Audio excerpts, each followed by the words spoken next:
Are you ready to stop the self-sabotage and create the life you desire? Well, in order for that to happen, you need to break free from the bad beliefs that are holding your success hostage. You need to optimize the stress by turning it into extra energy for success.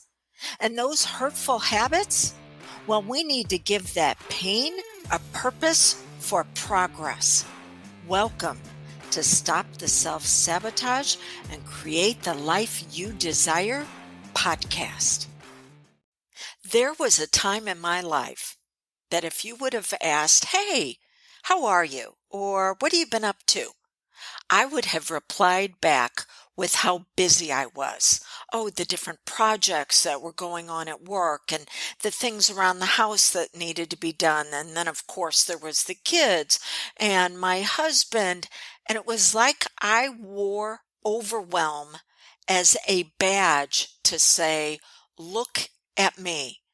And there are a lot of people going through this today to where we have confused busyness with the business of life.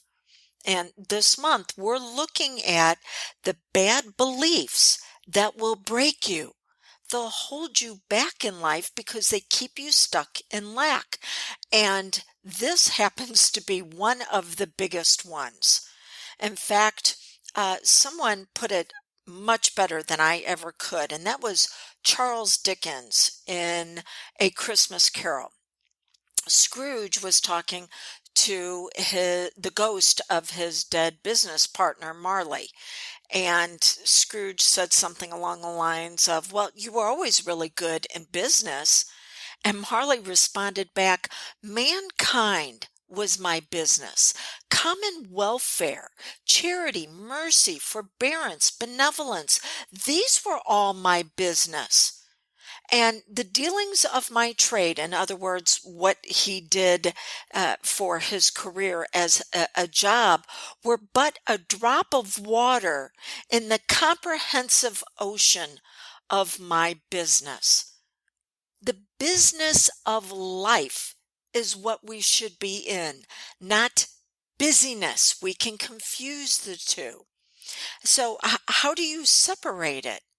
Well, before the prosperity, before the health, before the wealth, before the happiness, you have to look at the actions that you're engaging in and saying, are they producing fruit? Are they bringing me out at my very best? And what is it when it brings you out at your very best?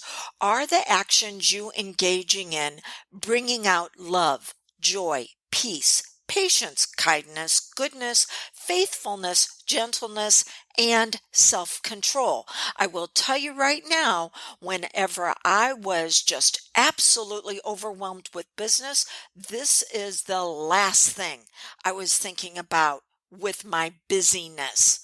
I definitely wasn't kind or patient. And as far as being gentle with people, oh no, I had to push through. You will get more out of focusing on what's magnificent about you, your brilliance, than you ever will in trying to fix your weaknesses. If you have an area of life that you're not outstanding in, you're supposed to be assigning it over to somebody else. Oh, but I can hear you right now because I know the old thought just popped into my head, but they can't do it the way it needs to be done. You're right. Not the way you need it to be done, but they need to discover on their own. They have to develop a competency. See, so many people in today's world are lacking self-confidence. Self-confidence, though, comes from going after a skill set that we do not have yet, and then finding out if we're good at it or not. And if we are, that leads to self-confidence. And if we're not, handing it off to someone else to see if they are developed in that area actually has us feeling good. This is self-control. That's one of the fruits of the Spirit. So you want to look at this really long to-do list that you have. And as you're going over it, you want to ask yourself 3 questions. Edification. That's number one.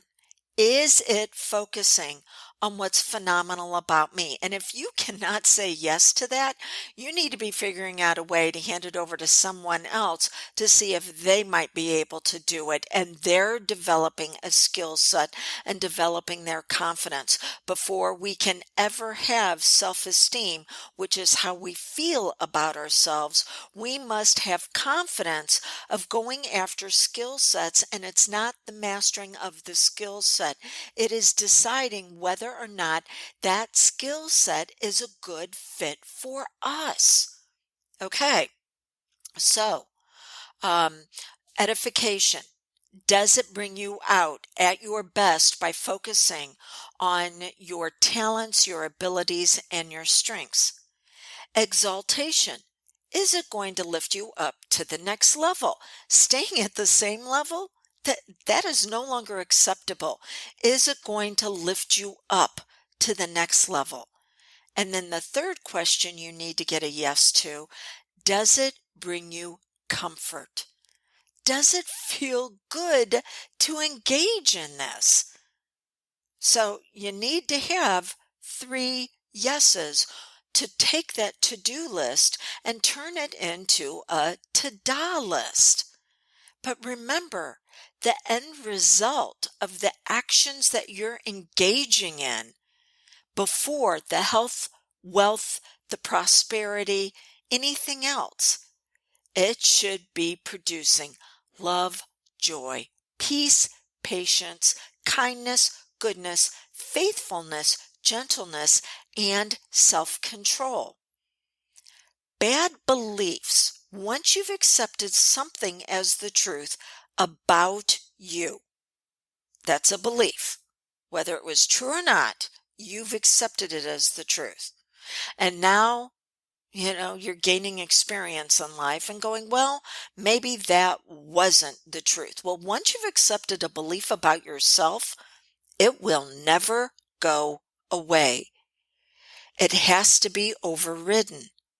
And it can only be overridden by a truth that is universal, a truth that lifts not just you up, but everybody around you.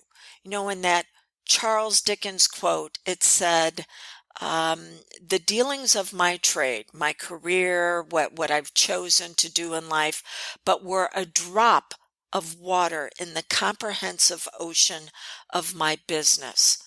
And then if we look at what the poet Rumi said, give yourself up without regret, and in exchange you gain the ocean.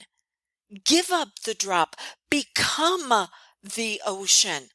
No longer allow yourself to be limited by putting yourself in such a tight place, working on actions that are really not improving your life because they're not bringing you out at your very best. All they're doing is reinforcing the bad belief that you are not competent, that there's not enough of you, and that you are going to continue to struggle in life.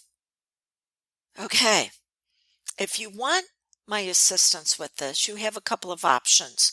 Go to drewdawnferguson.com/2021. You're going to see an upcoming virtual course that I have on beliefs and how to upgrade into who you really are, because you're only seeing one side of it. You're only seeing the side of pain that you were programmed and conditioned to experience, but there's an entire other side. The law of polarity said everything is created as a whole, and you can take this pain and give it a purpose for progress and reveal the real you. And I want to teach you how to do that. Now, if you feel like you need assistance in doing this, then reach out to me. Let's have a no charge consult to see if I'm the best fit for you, utilizing coaching and hypnosis to reveal the real you. And as a bonus, I will gift you this class on maximum mindset for health, wealth, and happiness. Reach out to me at 1-636-699-7791. Okay, edification, exaltation, and comfort. Those are the actions that reveal the real you that will then lead to the fruits of your spirit, of you being absolutely phenomenal. And then everything that you desire will be added unto you. Until we get together again, blessings on the real you.